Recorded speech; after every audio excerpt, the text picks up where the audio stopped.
이 29장 이하의 말씀은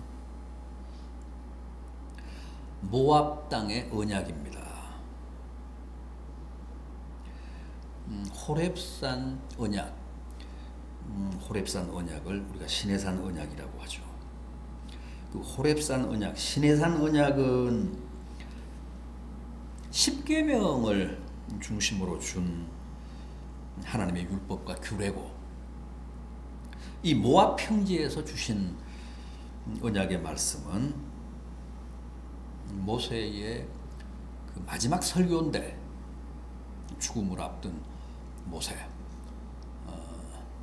가나안 입성을 앞둔 이스라엘 백성들에게 행한 모세의 마지막 설교인데, 지난 40년간 그 광야 생활을 통해 깨닫고 느낀 사실을 바탕으로 이제 곧 가나안에 들어갈 새 시대 그 주역들, 출애굽 2세대들에게 최후로 선포한 말씀입니다.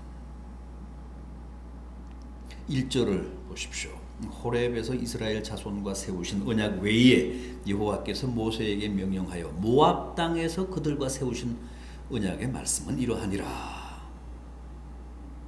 모압 땅에서 이스라엘 백성들과 세우신 하나님의 언약의 말씀이 이제 29장 이하의 내용이라는 거죠.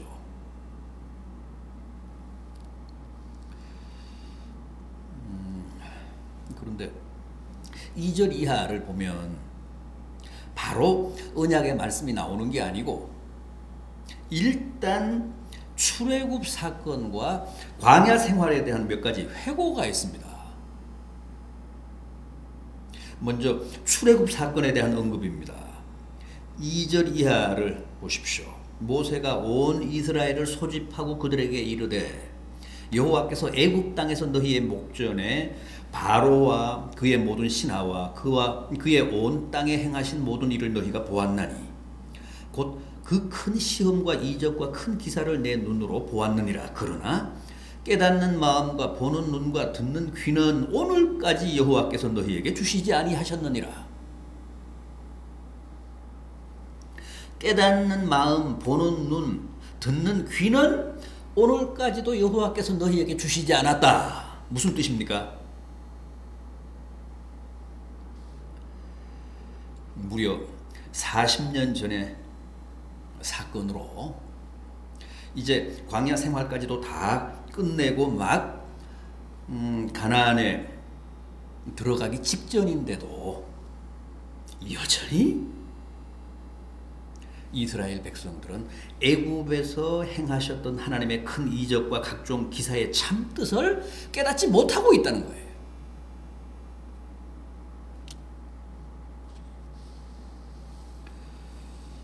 너희가 다 받지 않느냐? 너희의 눈앞에서 행하신 이적이고 기사인데 오늘까지도 너희는 그 사건의 참된 뜻을 모르고 있다. 제대로 이해를 하지 못하고 있다. 모세의 아쉬움과 하나님의 유감 표명입니다.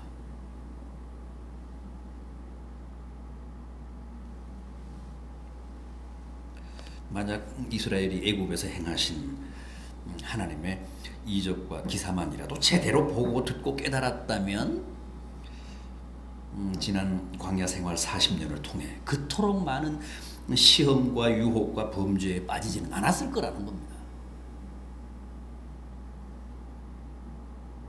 자기들의 목전에서 벌어진 그 10가지 재앙 기사만 바르게 이해하고 있지 않고 기억했어도 지난 40년의 광야 생활이 그렇게 반역과 불순종으로 점철이 되지는 않았을 거라는 거죠.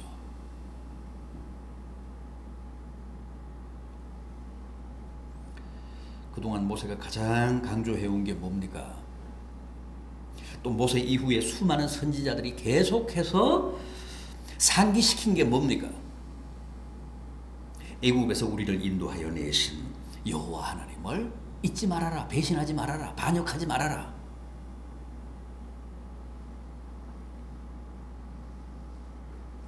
(400년이) 넘도록 종살이 노예살이 하던 자기들을 모세를 보내사 극적으로 구출하시며 행하신 여러 가지 이적과 기사들을 생각하면 어떻게 하나님의 명령과 계명과 법도를 거역하며 불순종할 수 있겠습니까?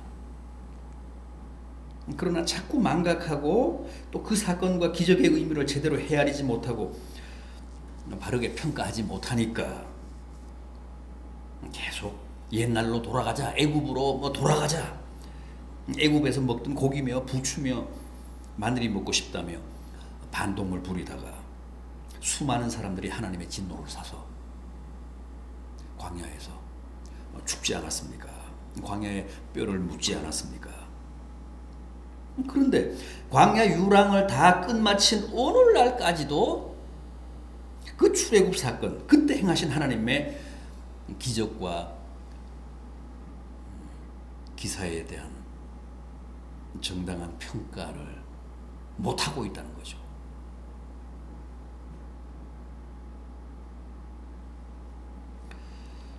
그리고 나서는 이제 광야 생활을 반추합니다. 5절 이하를 보십시오. 주께서 40년 동안 너희를 광야에서 인도하셨거니와 너희 몸의 옷이 낡아지지 아니하였고 발에 신이 헤어지지 아니하였으며 너희에게 떡도 먹지 못하며 포도주나 독주를 마시지 못하게 하셨음은 주는 너희의 하나님 여호와이신 줄을 알게 하려 하심이니라. 40년 동안 광야 생활을 하는 중에 이스라엘 백성들은 배를 짜지 못했습니다. 신발을 제작하지 못했습니다. 따라서 처음 애굽에서 탈출할 때 입고 신고 나온 옷과 신발로 40년간의 거친 사막과 광야 생활을 했는데 그럼에도 어땠다고 합니까? 옷이 낡거나 신이 헤어지지 않았다고 합니다. 신발이 닳지 않았다는 거죠. 그런데 그게 우연이 아니었다는 겁니다. 하나님의 보살핌이라는 겁니다. 하나님이 허락하신 은혜였다는 겁니다. 우리도 의식주라고 하잖아요. 사람의 생존의 필수 조건을 얘기하면서 의복을 가장 먼저 꼽는데 오늘 본문도 그렇습니다. 의복이 가장 먼저 언급이 됩니다. 그런데 그걸 전적으로 지난 40년간 하나님이 책임져 주셨다는 겁니다.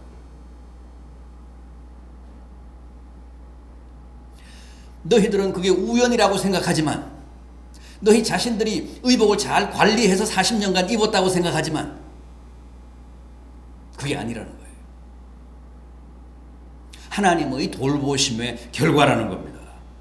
하나님이 옷이 낡지 않게 하시고 신발이 헤어지지 않게 해주셨기 때문이라는 겁니다.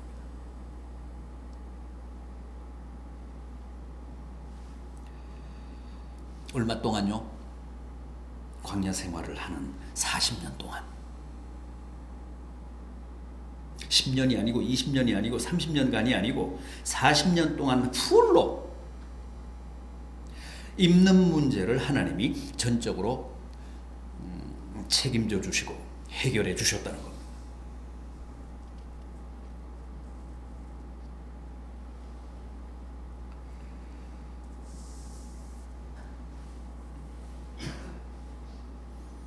오늘 우리도 마찬가지입니다. 과거 이스라엘 백성들만 하나님이 의복을 해결해 주신 게 아니라 오늘 우리도 이 광야와 같은 세상을 살 동안 처음부터 끝까지 하나님이 헐벗지 않게 해주십니다. 옷이 낡지 않게 하시고 신발이 헤어지지 않도록 축복해 주십니다.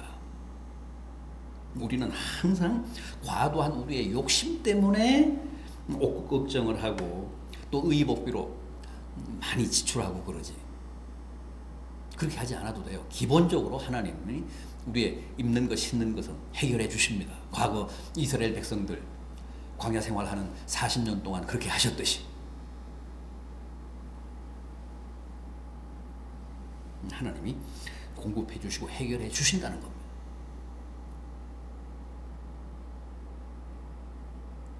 이어지는 6절 보십시오. 의식, 먹거리입니다.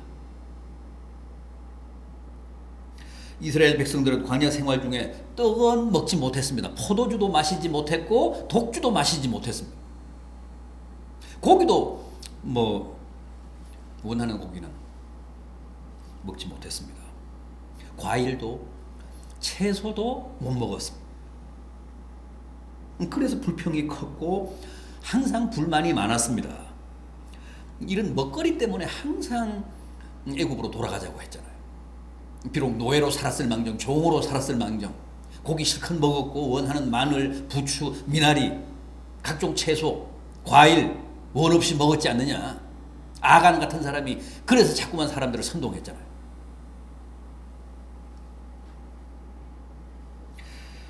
그럼에도 불구하고 이스라엘 백성들이 광야 40년을 살며 굶었던 적은 없습니다. 농사를 지은 것도 아닌데, 사냥을 한 것도 아닌데, 홍해에서 무슨 낚시질을 한 것도 아닌데, 200만은 됐잖아요. 전체가 한 200만 정도, 식사를 해야 되는 인구가 한 200만은 됐을 텐데, 그 대군이 그 황량한 광야를 40년간 유랑하면서도 굶지 않았다는 거죠. 굶어 죽은 사람 없습니다. 헐벗어 죽은 사람도 없지만 굶어 죽은 사람도 없습니다. 목말라서 무슨 기갈로 죽은 사람도 없습니다.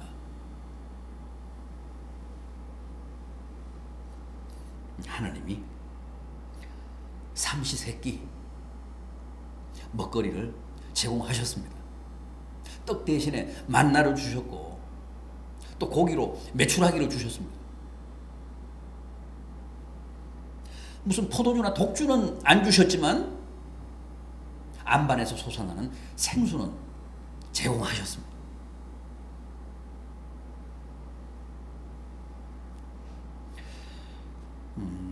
누구도 영양실조로 죽은 사람 없습니다. 얼마나 놀라운 기적입니까? 넉 달도 아니고 무슨 4년도 아니고 40년간 200만이 굶지 않고 영양실조 걸리지 않고 건강하게 살았다는 겁니다. 6절 하반절 보십시오. 주는 너희의 하나님 여호와이신 줄을 알게 하려 하심이니라. 그 사실 하나만으로도 하나님 앞에서 완전히 너희는 항복해 옳다 마땅하다는 거예요. 그러나 그들은 항복은 그냥 항상 불만이었잖아요. 불평이었잖아요. 반란이었잖아요.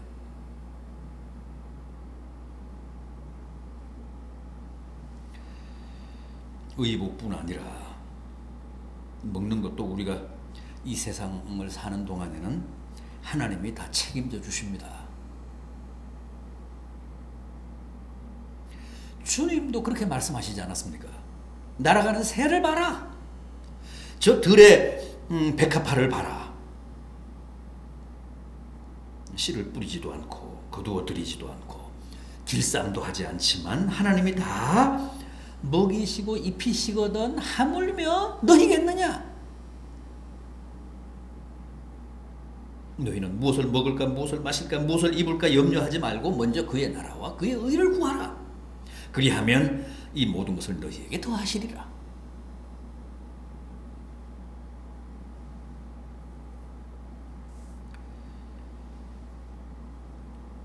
과거 이스라엘을 실제 하나님이 그렇게 먹이시고 입히셨습니다. 날아가는 새처럼 들의 백합처럼 그렇게 먹이시고 입히셨습니다. 그런데 그들만이 아니라 오늘 우리도 그렇게 먹이시고 입히신다는 겁니다.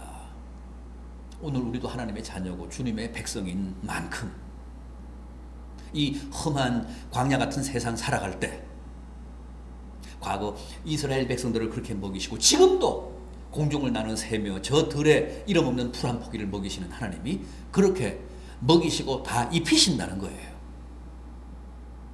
그러니 염려하지 말아라. 걱정하지 말아라. 하물며 너희겠느냐.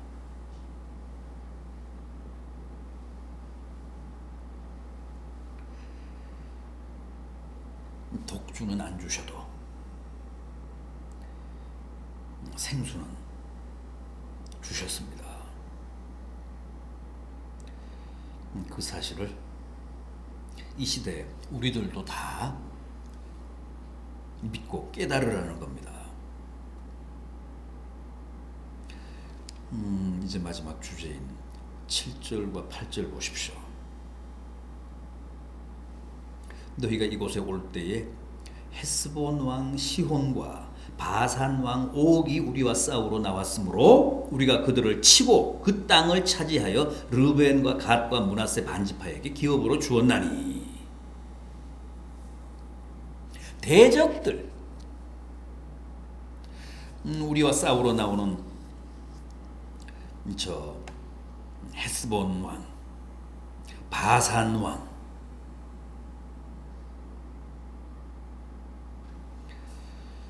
그들을 쳐서 그들의 땅을 과거 이스라엘로 하여금 차지하게 했다는 겁니다.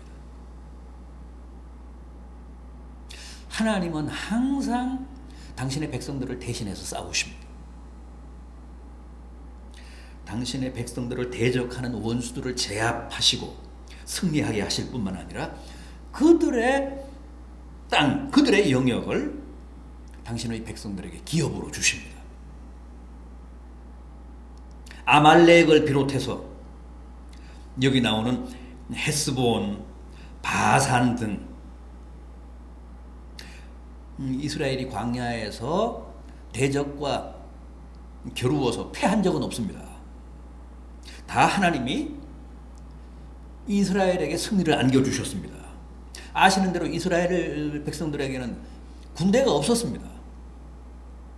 그냥 오합지졸인 일반 백성들 뿐입니다.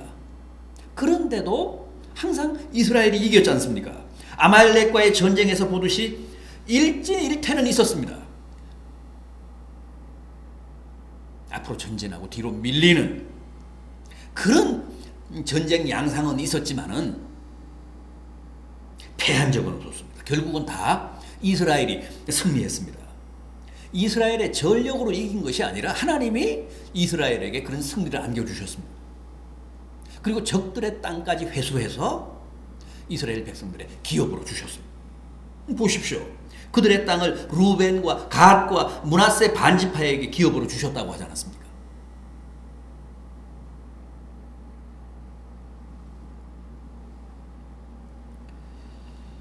광야 생활, 세상살이 하는 동안 우리에게 싸움을 걸어오는 모든 대적들을 하나님이 반드시 평정하사 결국 승리하게 하신다는 선언이십니다. 약속이십니다. 그러니 담대하게 용감하게 살아가는 성도가 되라는 겁니다. 우리가 과거 이스라엘 백성들의 역사를 이렇게 이잡듯이 뒤지며 공부하는 이유가 뭡니까? 어느 시대나 하나님은 당신의 백성들을 관리하고 인도하시는 방식이 그 원리에 있어서 똑같습니다. 다르지 않습니다. 역사는 흘러가지만 사람은 변하지만 상황은 바뀌지만 하나님은 어제나 오늘이나 영원토록 동일하신 분이십니다. 과거 이스라엘도 오늘 이 시대 우리 믿는 자들도 다 하나님의 백성입니다. 하나님은 과거 이스라엘 백성들을 인도하셨던 방식으로 이 시대에도 우리를 인도하고 계십니다. 그래서 이 신명기의 말씀이 과거 이스라엘 백성들의 낡은 역사가 아니라 여전히 이 시대에 우리에게 주어진 생생한 하나님의 육성이라는 겁니다.